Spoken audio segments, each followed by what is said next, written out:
नमस्कार, hello everyone, स्वागत है आप सबका इस ऑनलाइन सेशन में। और आज के जो ऑनलाइन सेशन में लेके आया हूँ सीईटी के सिलेबस पर चर्चा। सीईटी में कैसे सिलेबस डाला गया है और 12th स्तर पर कौन सा सिलेबस है, ग्रेजुएशन लेवल पर कौन सा सिलेबस है, इसकी विस्तृत चर्चा करेंगे। चर्चा के साथ ये समझेंगे कितने नंबर के प्रश्न आएंगे, कौन कौन सा आपने टॉपिक ज़्यादा ध्यान देना है। और ये जो सिलेबस है और बहुत अच्छा सिलेबस है, हर कंपटीशन में जो सिलेबस आने वाला है वो शामिल रूप से इसमें किया गया है। और सीईटी कॉमन एंट्रेंस टेस्ट इसको आपको पार करना होगा, उसके बाद में आप कंपटीशन एग्जाम में सफल हो पाएंगे। तो सीईटी के लिए आपको शुभकामनाएं, अच्छे से तैयारी कीजिएगा। और उससे पहले जानते हैं सिलेबस में क्या चीज़ें। हम लोग एक जो चैनल शुरू करने जा रहे हैं जिस पर सीईटी की तमाम जो भी सिलेबस है उसको पढ़ाया जाएगा, बहुत गहनतम अध्ययन करवाया जाएगा। टेलीग्राम चैनल पर आपकी लाइव टेस्ट सीरीज ली जाएगी और मेरी कोशिश तो ये रहेगी कि ऑफलाइन टेस्ट सीरीज भी आपकी आयोजन करवाई जाए। तो आप अच्छे से तैयारी कर रहे होंगे, मुझे उम्मीद है। और ऐसा नहीं है कि आप पहली बार इस चीज़ों को देखे होंगे, जीवन में कहीं ना कहीं आपने ज़रूर कोचिंग की होगी, कोचिंग से कुछ हासिल किया होगा, पर कुछ चीज़ें ये आपने समझी होगी कि कहाँ अपनी कमियां रह गई। और यदि आपने जो कमियां ढूंढ ली है तो आप ज़रूर सफल हो जाओगे। और किसी भी जो एग्ज़ाम होता है उसके पहले आपको जानकारी होनी चाहिए उसके सिलेबस की, सिलेबस में क्या चीज़ें हैं, मुझे कहाँ ज़्यादा ध्यान देना है, कहाँ से ज़्यादा मैं किस चीज़ को समझ नहीं पा रहा हूँ, या मुझे कौन सा सेशन कम आता है, मुझे वहाँ ज़्यादा ध्यान देना है। क्योंकि अभी आपके पास टाइम है, आप अच्छे से उसको मैनेज कर सकते हो। तो सिलेबस को समझिएगा, कहाँ आपको ज़्यादा ध्यान देना है, कौन सा। और करंट जीके वाला जो है वो हर जो कंपटीशन का एग्ज़ाम है उसमें शामिल किया गया है, तो आपको लगातार उस पर अपडेट रहना है। तो अच्छे से तैयारी कर रहे होंगे, मैं उम्मीद के साथ बता रहा हूँ आपको कि जो सीईटी का सिलेबस है पूरे ध्यान से समझिएगा। हमारा टेलीग्राम और व्हाट्सएप जो ग्रुप बना हुआ है उसकी लिंक डिस्क्रिप्शन में दी रखी है। उस पर हम टेस्ट सीरीज, कई प्रकार के इंपॉर्टेंट प्रश्न आपको भेजते हैं। तो लगातार जो कंपटीशन एग्जाम की तैयारी हम उस पर करवाते हैं। सेकेंडरी, सीनियर सेकेंडरी स्तर का जो पाठ्यक्रम है, किस प्रकार के प्रश्न आएंगे, कितने नंबर के आएंगे, तो देखते हैं। उसमें सबसे पहली बात आती है कि विवरण विषय कौन कौन से हैं। तो एक तो कॉमन सी चीज़ है कि किसी भी कंपटीशन राजस्थान लेवल के यदि आप दे रहे हैं तो राजस्थान की हिस्ट्री होगी, साथ में उसकी ज्योग्राफी होगी, है ना, आर्ट एंड कल्चर होगी। तो राजस्थान का इतिहास है, आर्ट है, कल्चर है, साहित्य है, लिटरेचर है और परंपरा और विरासत है। साथ में भारत और राजस्थान का भूगोल। अब यहाँ एक चीज़ नोटिस कीजिएगा आप, यहाँ क्या है, भारत और राजस्थान का भूगोल है, जबकि भारतीय इंडियन हिस्ट्री है नहीं इसमें, 12th यानी सीनियर सेकेंडरी लेवल पर। दूसरा, राजस्थान पर विशेष बल के साथ भारतीय राजनीतिक व्यवस्था, इंडियन पॉलिटी, राजस्थान की अर्थव्यवस्था यानी राजस्थान इकोनॉमी, दैनिक विज्ञान, एवरीडे साइंस, तार्किक यानी मेंटल एबिलिटी, साथ में सामान्य हिंदी, जनरल इंग्लिश और कंप्यूटर का ज्ञान और करंट अफेयर्स या समसामयिक घटनाएं। ये मुख्य तौर से अपना सिलेबस है। तो सीधी सी बात है, ये जो सिलेबस हैं सारे कंपटीशन एग्जाम में आते हैं। आरएस लेवल का सिलेबस है और 10th लेवल तक का जो आपका लेवल है वो आपको चेक किया जाएगा। तो लगभग सामान्य तौर से मैं ऐसा मानता हूं कि जो आरएस का पेपर होता है लगभग उसी स्तर का पेपर होगा जो प्रीलिम्स का पेपर होता है, उस प्रकार से। क्योंकि सारी जो चीज़ें हैं लगभग मेन तौर से शामिल कर ली गई है। राजस्थान का इतिहास है, आर्ट कल्चर है, परंपरा विरासत, सीधी सी बात है, भारत का और राजस्थान का भूगोल आ गया, राजस्थान के विशेष बल के साथ भारतीय राजनीतिक व्यवस्था, राजस्थान पॉलिटी और साथ में इंडियन पॉलिटी, राजस्थान का अर्थव्यवस्था, एवरीडे साइंस आ गई है, कंप्यूटर आ गया है। तो फिर पीछे क्या रहता है। तो लगभग तमाम चीज़ें इसमें आ चुकी है। अब किस प्रकार के प्रश्न बनेंगे, तो पहला मल्टीपल ऑप्शन वाले होंगे और सभी प्रश्नों के अंक समान होंगे। इस परीक्षा में नकारात्मक अंकन नहीं किया गया है, यानी नेगेटिव मार्किंग नहीं है इसमें। जिस तरह से रीट का एग्जाम होता है उस प्रकार से एग्जाम होगा। सभी प्रश्न सीनियर सेकेंडरी लेवल के होंगे, यानी 12th स्तर के होंगे। 12th स्तर का जो आपको पूरा स्तर पढ़ना है। फिर प्रश्नों की कुल संख्या 150 होगी और अंक होंगे, यानी एक प्रश्न आपके कितने नंबर का होगा, 2 नंबर का होगा, कुल अंक होंगे 300। आपको समय दिया जाएगा 3 घंटे का और मल्टीपल ऑप्शन वाले प्रश्न होंगे। 150 प्रश्न होंगे, 300 नंबरों का होगा और ये आपका पूरे के पूरे जो भी सब्जेक्ट है वो आपको बता दिए गए हैं। फिर अब बात करते हैं राजस्थान का हिस्ट्री। राजस्थान हिस्ट्री में क्या क्या चीज़ें हैं, आर्ट एंड कल्चर की क्या क्या चीज़ें हैं। मैं तो ऐसा मानता हूं कि राजस्थान का आप कोई भी कंपटीशन एग्जाम देते हो तो ये सिलेबस तो सामान्य तौर से होता ही होता है। तो अच्छे से इसको पढ़िएगा, क्योंकि ये चीज़ें, अब एक चीज़ आप ध्यान रखिएगा यदि कोई अच्छी लेवल की तैयारी करता है ना, वो व्यक्ति इन सब्जेक्ट्स को पहले ही क्लियर करके रखा होता है। राजस्थान की हिस्ट्री, राजस्थान की ज्योग्राफी, वो केवल और केवल एग्जाम जैसे ही ऊपर आते हैं तो वो केवल करंट अफेयर्स, इकोनॉमिक सर्वे, इन चीज़ों पर ध्यान देते हैं, ताकि ये जो फिक्स की हुई चीज़ें हैं उस पर उसका एग्जाम के वक्त ज़्यादा समय खराब ना हो। तो ये जो तैयारी है, आपकी लंबी तैयारी का जो विश्लेषण होता है यहाँ होता है। ये सब्जेक्ट होते हैं, आप परफेक्ट कर लीजिए। इन सब्जेक्ट के परफेक्ट होने के बाद में आप कोई भी कंपटीशन एग्जाम देंगे, उस सब में क्लियर होने के चांसेस बढ़ जाते हैं। उसका कारण क्या? क्योंकि ये जो फैक्चुअल चीज़ें हैं, यदि आपकी ये क्लियर हैं, अब आपको पढ़ने की आवश्यकता केवल करंट अफेयर्स, इकोनॉमिक सर्वे या इकोनॉमिक्स पढ़ने की आवश्यकता होती है। तो इन चीज़ों में आपको बिल्कुल फिक्स कर देना और अच्छे से पढ़ना है। पहला क्या है? प्राचीन सभ्यताएं, कालीबंगा, आहट, गणेश्वर, बालाथल, उदयपुर वाली और बैराट, जयपुर वाली, ये जो सभ्यता है 1, 2, 3, 4 और 5, इन सभ्यताओं को पढ़ना है आपको। उसके बाद है राजस्थान के इतिहास की महत्वपूर्ण ऐतिहासिक घटनाएं कौन कौन सी थी, जिसमें क्या प्रमुख राजवंश, उनकी प्रशासनिक राजस्व व्यवस्था। ये ध्यान रखिएगा, राजवंश तो है ही है, उसके साथ में उनकी प्रशासन कैसा था, उनकी जो टैक्स पद्धति थी, टैक्स सिस्टम था, राजस्व व्यवस्था किस प्रकार की थी, वो भी पढ़ना है। सामाजिक और सांस्कृतिक आयाम क्या थे, उस प्रकार से पढ़ना है। स्थापत्य कला की प्रमुख विशेषताएं, जिसमें क्या किले पढ़ने, स्मारक पढ़ने हैं, उनकी विभिन्न प्रकार की कलाएं पढ़नी है, चित्रकलाएं पढ़नी है और हस्तशिल्प पढ़ना है। ये राजस्थान लेवल की बात हो रही है, राजस्थान की जो चीजें हैं वो पढ़नी है। फिर राजस्थान में फ्रीडम फाइटर, फ्रीडम जो मूवमेंट हुआ था, स्वतंत्रता आंदोलन, राजनीतिक जन जागरण, प्रजामंडल आंदोलन, राजस्थान का एकीकरण, ये सारे टॉपिक अच्छे से आपके, मैं ऐसा मानता हूं कि आपके सबके क्लियर होंगे और ये हर एग्जाम में आते ही आते हैं। लोक भाषाएं, बोलियां एवं साहित्य, तो ये भी सिलेबस में है। फिर लोक संगीत और लोक नृत्य, संत, कवि, योद्धा, लोक देवता एवं लोक देवियां, मेले एवं त्योहार, जिसमें रीति रिवाज, वेशभूषा एवं आभूषण, ये सारा राजस्थान के लेवल का सिलेबस है। और मैं तो ऐसा मानता हूं कि शायद ही कोई कंपटीशन एग्जाम राजस्थान का होगा जिसमें ये शामिल नहीं हो, लगभग सारे एग्जामों में शामिल है। दूसरा सेशन अपन देखते हैं जियोग्राफी।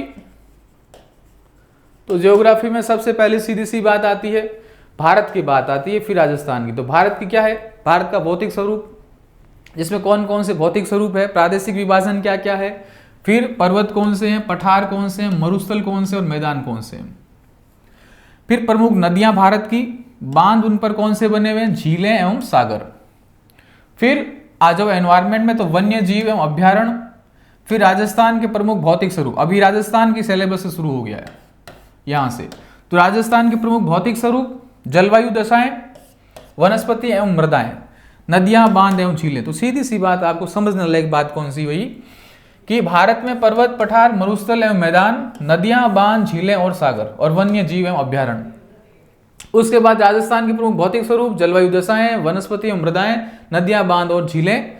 राजस्थान के क्या क्या चीजें हैं जो अलग से थोड़ी सी, प्राकृतिक संसाधनों में पहली खनिज संपदा, यानी आपको खनिज कौन कौन से, कौन सा खनिज कहां से मिलता है उसके बारे में। फिर वन संपदा, जल संसाधन, पशु संपदा, तो वन, जल और पशु। वन्य जीव अभ्यारण्य एवं संरक्षण, उनके लिए कौन कौन से प्रयास किए गए हैं।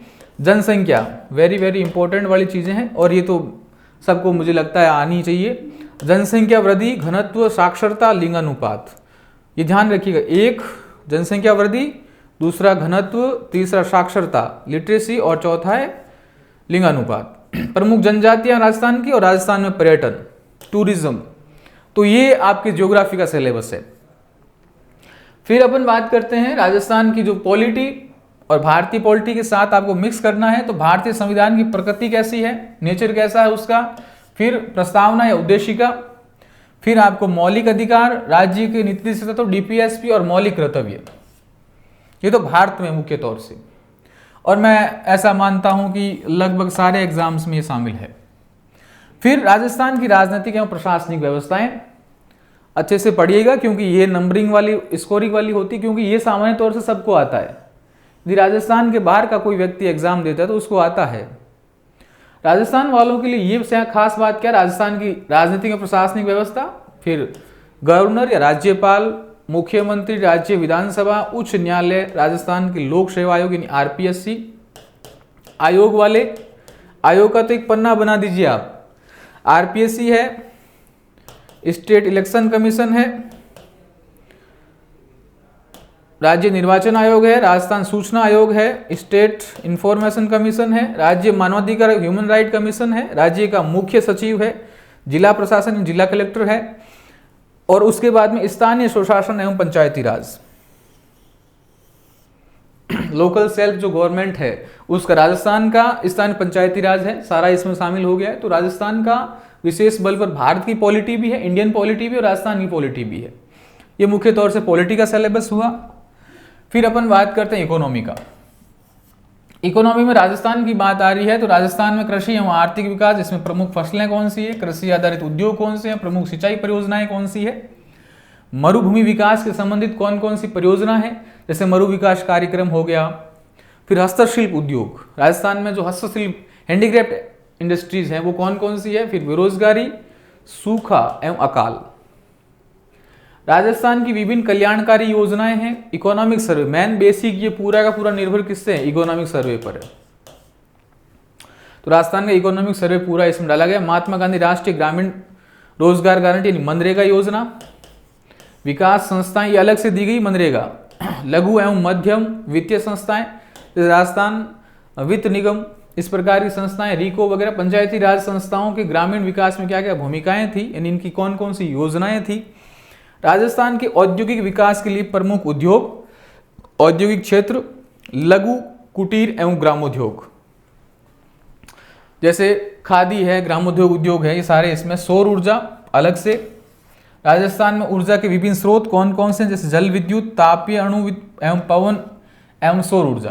तो मेन तौर से आप ध्यान रखो राजस्थान में ऊर्जा, ये सिलेबस का पॉइंट। फिर राजस्थान में उद्योग या औद्योगिक विकास, पंचायती राज का विकास की भूमिका, विभिन्न प्रकार की योजनाएं और फसलें यानी कृषि, कौन कौन सी इससे संबंधित योजनाएं थी। फिर सूखा, गरीबी यानी बेरोजगारी, सूखा और अकाल, ये मुख्य तौर से टॉपिक है इसमें। यानी मोटे तौर से इकोनॉमिक सर्वे का डायरेक्ट इंपैक्ट पड़ेगा इस पर। फिर science, everyday science. Everyday science जिसमें अपन देखते हैं 10th लेवल की जो साइंस है, हालांकि सीनियर सेकेंडरी लेवल तक की पढ़नी है, तो 10th लेवल की साइंस में जो सिलेबस है लगभग वही सेम का सेम सिलेबस इसमें डाला गया है। 10th की जो एनसीईआरटी है सेम का सेम ये जो सिलेबस है वहां से लिया गया है। जैसे भौतिक और रासायनिक परिवर्तन, फिजिकल एंड केमिकल चेंजेस, ऑक्सीकरण और अपचयन अभिक्रिया, यानी पहली बात है अभिक्रियाएं, पहला ये। दूसरा धातु अधातु एवं प्रमुख यौगिक, तो सीधी सी बात है दूसरा पदार्थ वाला टॉपिक आ गया। फिर सामान्य जीवन में प्रयुक्त होने वाले कुछ महत्वपूर्ण यौगिक जिसमें अपन पढ़ेंगे पीओपी हो गया, जिप्सम हो गया, सीमेंट हो गया और सोडा हो गया, हावन सोडा हो गया, ये सारा इसमें पढ़ेंगे।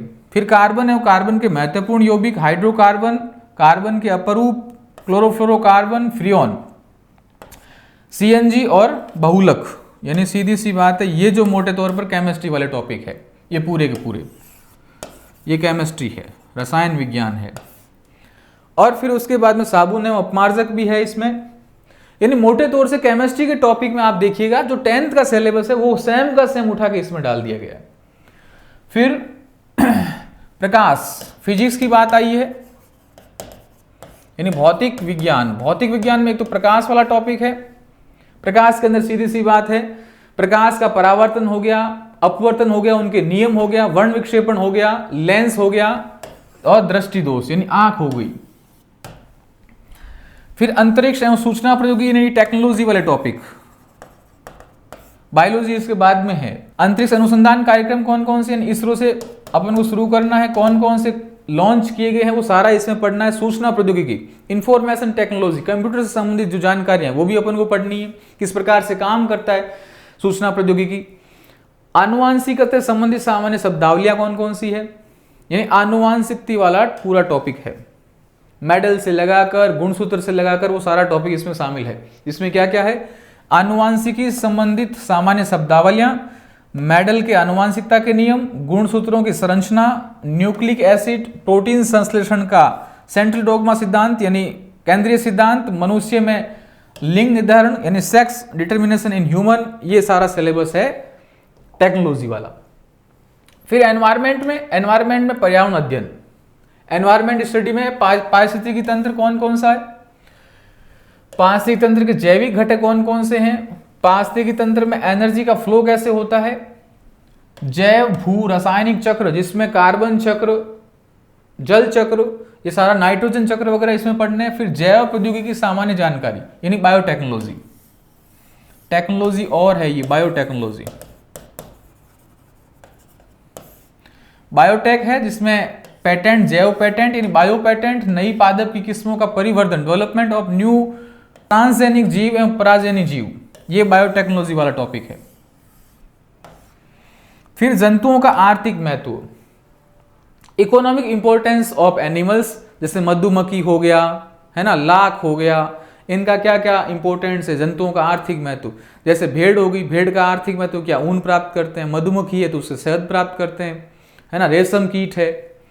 फिर पादपों का आर्थिक महत्व, पादपों का क्या क्या आर्थिक महत्व है, economic importance of plants, plant से अपन जैसे अफीम है, सरबगंधा है, इन सब से एलोवेरा है। फिर आ गया बायोलॉजी वाले मुख्य टॉपिक जिसमें ब्लड ग्रुप्स, फिर ब्लड ट्रांसफ्यूजन या रक्तदान, आरएच कारक, रोगाणु एवं मानव स्वास्थ्य यानी सीधी सी बात है मानव रोग या मानव स्वास्थ्य एवं रोग। फिर कुपोषण एवं मानव स्वास्थ्य, मानव रोग, कारण एवं निवारण। तो मोटे तौर से एक तो ब्लड ग्रुप वाला टॉपिक है और दूसरा मानव स्वास्थ्य एवं रोग, ये बायोलॉजी वाले टॉपिक हैं। फिर तार्किक विवेचना वाले कौन कौन से टॉपिक है, और सामान्य तौर से सब में होता है, वैदिक विधि से पूर्ण संख्याओं का वर्ग, घनफल, वर्गमूल, घनमूल, 6 अंकों की संख्याओं तक। तो ये तो हो गए क्या, अंक गणित वाले। फिर गुणनखंड, बहुपद की गुणनखंड, समीकरण, 2 चरों वाले रेखिक समीकरण, द्विघात समीकरण, लघुगणक, ये 10th तक की जो मैथ्स है वो इसमें शामिल है। फिर अनुपात, समानुपात, प्रतिशतता, लाभ हानि, साझा, सरल ब्याज, चक्रवर्ती ब्याज और बट्टा। फिर उसके बाद में एक बिंदु पर बनने वाले कोण एवं रेखाएं, सरल रेखीय आकृतियां, त्रिभुजों की सुरंग क्षमता, समरूप त्रिभुज, कार्तीय निर्देशांक पद्धति, 2 बिंदुओं के मध्य की दूरियां, 2 बिंदुओं के मध्य दूरियां का आंतरिक एवं बाह्य विभाजन। फिर समतल आकृतियों का क्षेत्रफल, वृत्त की परिधि एवं क्षेत्रफल, घन, घनाभ, गोले, शंकु, बेलन। फिर कोण है उनके माप, न्यून कोण का त्रिकोणमितीय अनुपात, त्रिकोणमितीय स्वरम समीकरण, ऊंचाई दूरी की सामान्य समस्याएं, ऊंचाई दूरी की समस्याएं हैं, साइन थीटा कोस थीटा से अपन को देखना पड़ता है उसमें। फिर आंकड़ों का चित्रों द्वारा निरूपण, केंद्रीय प्रवृत्ति के माप, माध्य विचलन, जन्म मृत्यु सांख्यिकी एवं सूचकांक। फिर है साधारण मानसिक योग्यता, कॉमन मेंटल एबिलिटी, तर्क शक्ति एवं विश्लेषणात्मक योग्यताएं। तो ये तो मेंटल एबिलिटी वाले हो गए, और इससे ऊपर क्या होगी, मैथ्स वाले टॉपिक हो गए, यानी मेंटल एबिलिटी भी पूरी है और मैथ्स वाले टॉपिक भी पूरी है। फिर आते हैं हिंदी में, हिंदी में सामान्य तौर से सब में होती है संधि और संधि विच्छेद, सामासिक यानी समास, फिर प्रत्यय, पर्यायवाची शब्द, विपरीतार्थक शब्द यानी विलोम शब्द, अनेकार्थक शब्द, युग्म शब्द, संज्ञा, सर्वनाम, विशेषण, अवयव और क्रिया। संज्ञा, सर्वनाम, विशेषण, अवयव और क्रिया। फिर शब्द शुद्धि, वाक्यांश के लिए सार्थक शब्द यानी एकार्थक शब्द। फिर वाक्य अशुद्ध शब्दों का शुद्धिकरण, यानी शुद्धिकरण वाले ही हैं। शब्दगत अशुद्धि का कारण, शुद्ध अशुद्ध वाक्यों का शुद्धिकरण, वाक्यगत अशुद्धि का कारण, मुहावरे और लोकोक्तियां।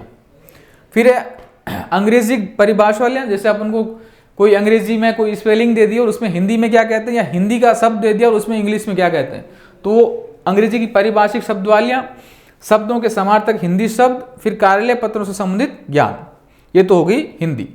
कार्यालय पत्र में सबसे ऊपर क्या होता है, कहाँ सबसे ऊपर किसका लोगो आता है, क्या नाम आता है, अंत में किसके हस्ताक्षर होते हैं, सूचना आते हैं, प्रतिलिपि किसको भेजते हैं, तो सारी इसकी जानकारियाँ। फिर इंग्लिश में नरेशन, डायरेक्ट और इनडायरेक्ट। फिर use of article and determination, फिर यूज ऑफ प्रीपोजिशन, फिर ट्रांसलेशन ऑफ सिंपल, ऑर्डिनरी और common sentence from Hindi to English and vice versa, यानी 2 भाषाओं में आपसे करा सकते हैं। Glossary of official and technical terms with their Hindi version. Glossary term, सीधी सी बात, वही बात जो हिंदी में थी, परिभाषिक शब्द वाले। फिर है सिनोनिम्स, एंटोनिम्स, यानी पर्यायवाची और विलोम शब्द, सिनोनिम्स एवं एंटोनिम्स। फिर टेंस, फिर वॉइस एक्टिव यानी एक्टिव वॉइस और पैसिव वॉइस।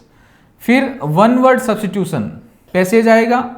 फिर है knowledge of reading letters officially, Demi officially, official, circular और नोटिसेस।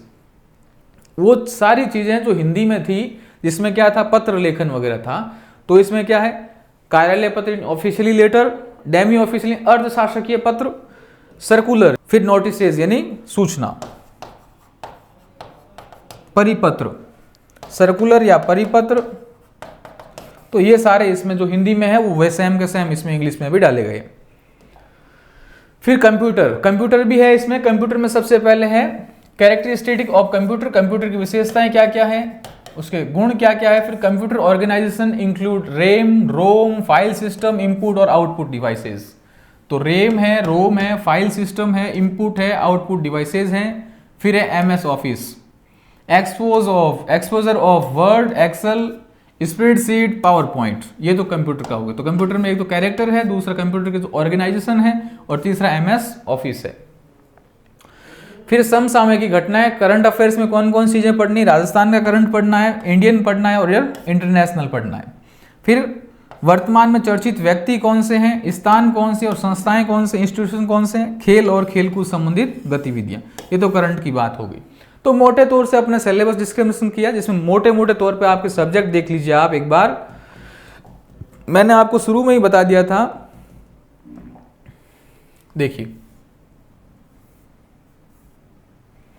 सारा सिलेबस इसमें शामिल किया गया, जैसे राजस्थान का इतिहास, कला, संस्कृति, साहित्य, परंपरा और विरासत, यानी भारत की हिस्ट्री नहीं है, इंडियन हिस्ट्री नहीं है।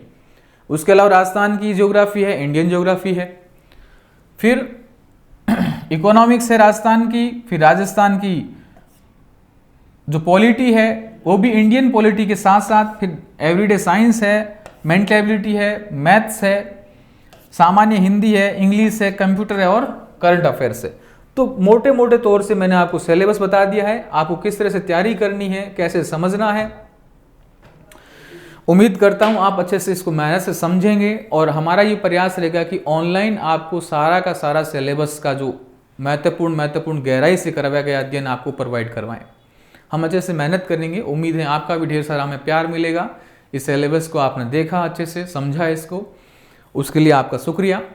और मैं तो ये कहता हूँ कि पढ़ाई का ये वक्त जो सर्दियों में है, पढ़ाई का ये जो वक्त अभी चल रहा है, आप अच्छे से मेहनत कीजिए। भर्तियाँ लगातार आ रही है, और जाते जाते जो कांग्रेस की गवर्नमेंट है अच्छे से आपको वैकेंसियाँ दे के जा रही है। तो आपकी मेहनत आप पर निर्भर करती है। और इस वक्त में मैं ऐसा समझता हूँ कि यदि आपको कुछ वक्त मेहनत करनी पड़े और पूरा जीवन आपका अच्छे से बीते, तो मैं सोचता हूँ कुछ वक्त परेशान होना अच्छा है। तो आप ढेर सारा परेशान होइए पढ़ाई के लिए, और ये पसीना होता है ना जो पढ़ाई के लिए निकाला गया हो, आपकी जो समय है जो पढ़ाई के लिए निकाला गया हो, आपको वाकई में आपको कुछ अच्छा, मैं ऐसा कहता हूँ सफल हो ही जरूरी नहीं है, लेकिन आप जीवन में सफल जरूर हो जाएंगे। अच्छे से पढ़ाई और ईमानदारी से पढ़ाई करोगे तो। और जीवन में सफल कब होंगे, जब आपके सारे के सारे जीवन की समस्याएं आपके अनुकूल हो जाएं, आप उसको समझ पाएं, अच्छे से हैंडल कर पाएं, तो आप सफल व्यक्ति होंगे। जरूरी नहीं हर व्यक्ति की नौकरी लगे, यदि नौकरी लग जाएंगे तो बाकी सारे काम कौन करेगा। तो ये आप पर निर्भर है, पर यह है कि अच्छे से की गई पढ़ाई आपको कभी निराश नहीं करेगी। आप अच्छे से पढ़ाई कीजिए। और मैं तो ऐसा मानता हूँ कि जो आप लोग हैं, युवा लोग हैं, उसको जैसे एक पहाड़ से जब नदी निकलती है तो कहती है कि दरिया तेरा रत्ती भर भी एहसान नहीं है मुझ पर। नदी सागर से कहती है कि ये दरिया तेरा रत्ती भर भी एहसान नहीं है मुझ पर, हमने जब भी पानी पिया है पहाड़ों को चीर कर पिया है। नदी सागर को बोलती है कि मुझे कोई तेरा एहसान नहीं है, तेरे पास इतना सारा पानी है, फिर भी मैं तेरे इस पानी का उपयोग नहीं करती हूँ। मैं पानी तुझके अंदर डालती हूँ और पहाड़ों को चीर कर लाती हूँ। सीधी सी बात है, पहाड़ों से पानी लेके आती हूँ। तो तू इतना बड़ा होते भी तेरा मुझ पर कोई एहसान नहीं है। तो आप अपने जीवन में कुछ ठान लीजिए कि मुझे इतनी मेहनत करनी किसी और का एहसान लिए बिना। और ऐसा मैं ऐसा मानता हूं कि लोग कहते हैं मेरे पास पैसे नहीं है, वो नहीं है, और पैसे और पढ़ाई का इतना बड़ा रिलेशन वर्तमान में नहीं रहा। एक सामान्य व्यक्ति के पास ही फोन है और उस फ़ोन पे सारी पढ़ाई उपलब्ध है। तो मैं ऐसा नहीं मानता कि पैसे और पढ़ाई का वर्तमान में कोई इतना टेक्निकल जो डिफरेंट है वो रहा होगा। ये आपकी मेहनत पर निर्भर करता है। और जब पांडवों और कौरवों के मध्य सुलह हो रही थी तो बात हुई थी कि भाई हमारे अंदर सुलह करवाई जाए। तो कहा था कि पांडवों ने कहा था कि 2 अगर न्याय तो हमें आधा दो, 2 अगर न्याय तो हमें आधा दो, इसमें भी यदि कोई बाधा हो तो दे दो हमें सिर्फ 5 ग्राम, रखो अपनी धरती तमाम, हम इसमें भी खुशी से रह लेंगे, परिजन पे हंसी न उठाएंगे। आपको सिर्फ आपके लक्ष्य से और आपके जो कंपटीशन एग्जाम लेने वाली संस्था से इतनी सी मांग करनी है, मतलब मन में ये ठानना है, भगवान से ये मांगना है कि भगवान मुझे तो मेरा इतना दे दे कि मैं मेरा जीवन सफल कर सकूं। आप में पढ़ाई करने की सामर्थ्यता आ जाए, आप पढ़ सकें, लगातार लंबे समय तक पढ़ सकें, आपका दिमाग सही चले, आपकी पारिवारिक परिस्थितियां सही रहे जब आप पढ़ाई कर रहे हो, क्योंकि आपके यदि मस्तिष्क सही है आप अच्छे से पढ़ पाएंगे। तो आप बिल्कुल निश्चिंत होकर अच्छे से पढ़िएगा। और कभी बार ऐसा लगता है कि इस नौकरी में नहीं हुआ तो अब क्या होगा, तो आप चिंता मत कीजिए, आपके लिए निश्चित तौर पर कुछ न कुछ तो सोचा ही होगा। और दुनिया की ऐसी रीत है, दुनिया ऐसा कहती है कि दुनिया एक जादू का खिलौना है, मिल गया जो मिट्टी है और ना मिला वो सोना है। यानी जीवन में जो चीज़ें नहीं मिलती है वो लगता है कि क्या चीज़ थी वो, पर ऐसा आप कतई चिंता मत कीजिए, क्योंकि भगवान ने कुछ न कुछ तो सोच ही रखा है। और मेहनत और किस्मत इस पर निर्भर करता है, और किस्मत से पहले, नसीब से पहले आपको कभी कुछ नहीं मिलता है। आपके हाथ में केवल मेहनत करना है, अच्छे से मेहनत कीजिए। जो तैयारी करने वाले हैं उनकी नज़र उनकी मंजिल पर होनी चाहिए। यूं कौवों के कहने से या कौवों के टोकने से बाज कभी रुका नहीं करते। तो बाज बनिएगा अपने जीवन के और बाज की तरह चलिएगा, क्योंकि इन कौवों के कहने से हमें फ़र्क नहीं पड़ना चाहिए, क्योंकि जीवन आपका है, करियर आपका है, आपको डिसाइड करना है कि आपको कहाँ जाना है। तो अच्छे से सफलता के लिए आपको सच्ची ईमानदारी से, खुद के साथ ईमानदार रहकर तैयारी करनी है। देखो, असफलता जरूरी है एक सफल व्यक्ति के लिए, क्योंकि सफल व्यक्ति यदि असफल होगा तो ही जान पाएगा कि सफलता का स्वाद कैसा होता है। तो मेरी आपको सबको शुभकामनाएं। सीईटी के सिलेबस में आपको चर्चा करवा रहा हूँ। पहले सिलेबस सीईटी का 12th लेवल के स्तर का, कि हमारे कौन कौन से एग्जाम में प्रश्न आएंगे। प्रश्न आएंगे का मतलब किस तरह का आएंगे, लेवल क्या होगा हमारा, कौन कौन से सिलेबस में महत्वपूर्ण बिंदु है। तो देखिए, स्वागत है आप सबका सीईटी के सिलेबस के अंदर। तो Rajasthan CET common entrance test में सीनियर सेकेंडरी लेवल का जो सिलेबस है उसको आप चर्चा करेंगे। मैं आपका बिल्कुल समय कम गंवाते हुए सारी चीज़ें समझाऊंगा। हमारा एक प्रयास है कि सीईटी का जो भी सिलेबस है आपको बहुत अच्छी गुणवत्ता के साथ दिया जाए, और इस प्लेटफॉर्म को लेके आ रहे हैं पूरी हमारी टीम, जो मैं आपको जल्द ही मुताबिक कराऊंगा। ये टीम आपको सीईटी का सारा सिलेबस अच्छी गुणवत्ता के साथ और टेस्ट सीरीज के साथ, और मैं ऐसा मानता हूं कि आप लगातार यदि इस सीईटी के सिलेबस को हमारे इस चैनल के माध्यम से पढ़ते रहेंगे, लगातार संपर्क में रहेंगे, तो मैं ऐसा मानता हूं कि सीईटी आप आराम से, क्योंकि इसमें नेगेटिव मार्किंग है नहीं, आप अच्छे से क्लियर कर पाएंगे। और जितना जो ज़्यादा टेस्ट सीरीज देगा उसके उतने प्रखरता आएगी, उसे पता होगा कि मेरा प्रश्न या कौन से टॉपिक में से ज़्यादा प्रश्न गलत हो रहे हैं, कमियां ढूंढ पाएगा। और मैं ऐसा मानता हूं कि जो व्यक्ति अपनी कमियां ढूंढ पाता है, दूर कर पाता है, वो जल्दी सफल होता है।